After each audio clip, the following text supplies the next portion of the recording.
63 साल पुराने देशभक्ति गीत के बोल लिखे गए थे एक सिगरेट के पैकेट पर। लता मंगेशकर ने पीएम के सामने गाया था पहली बार ये गाना। आइए जानते हैं आखिर क्या है इसकी पूरी कहानी। हम सभी गाना ए मेरे वतन के लोगों को सुनकर बड़े हुए हैं। जी हाँ, आज भी अगर इस गाने के शुरुआती बोल भी सुन ले तो पलकें भीग जाती हैं। ऐसे में जो लोग नहीं जानते उन्हें बता दें कि ये गाना 63 साल पुराना है। इस गाने को जब स्टेज पर पहली बार प्रतिष्ठित गायिका लता मंगेशकर ने गाया था तब तत्कालीन प्रधानमंत्री पंडित जवाहरलाल नेहरू की भी आंखें भर आई थी। ऐसे में आइए जानते हैं कि इस गाने को लिखने के पीछे की क्या है असल कहानी।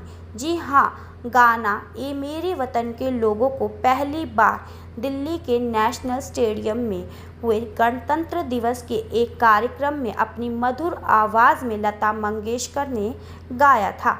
मीडिया रिपोर्ट्स के अनुसार जब ये गाना समाप्त हुआ तो उस दौरान चारों ओर सन्नाटा छा गया और सभी की आंखें नम थी। जी हाँ, आपको बता दें जब लता मंगेशकर ने दिल्ली में इस गाने को गाया था उस समय भारत और चीन के बीच युद्ध को ख़त्म हुए सिर्फ 2 ही महीने हुए थे।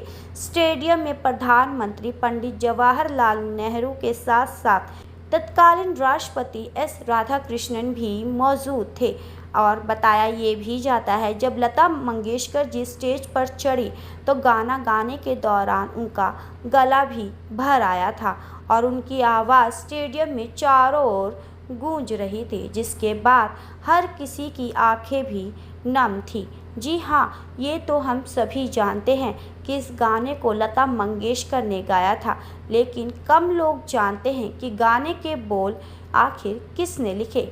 और आपको बता दें इस गाने को कवि प्रदीप ने लिखा था, जिसके पीछे की एक दिलचस्प कहानी मौजूद है।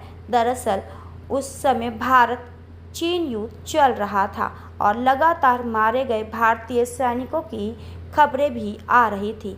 इस खबर को सुनने के बाद पूरे देश के साथ साथ कवि प्रदीप भी काफ़ी दुखी थे। साल 1962 में जब देश युद्ध से गुजर रहा था उस दौरान वह मुंबई के महिम में समुद्र किनारे टहल रहे थे और मन ही मन वो भारतीय सैनिकों के बारे में भी सोच रहे थे, जिसके बाद उनके मन में कुछ शब्द आए। इन्हीं शब्दों को लिखने के लिए उन्होंने किसी से पेन भी मांगा और सिगरेट के डिब्बे पर ही गाने की शुरुआत पंक्तियाँ लिख डाली। जी हाँ, आपको बता दें कुछ समय बाद कवि प्रदीप को दिल्ली के एक चैरिटी प्रोग्राम के लिए गीत लिखने के लिए कहा गया था, जिसके लिए उन्होंने सिगरेट के डिब्बे पर लिखे गए गाने को संगीत तैयार करके जिसके लिए उन्होंने सिगरेट की डिब्बी पर लिखे गए गाने का संगीत तैयार करने के लिए रामचंद्र से संपर्क किया था। फिर इस गाने को संगीत मिला और लता जी ने अपनी आवाज़ दी। आज भारतवर्ष में ये गाना लोगों की जुबां पर है और राज कर रहा है।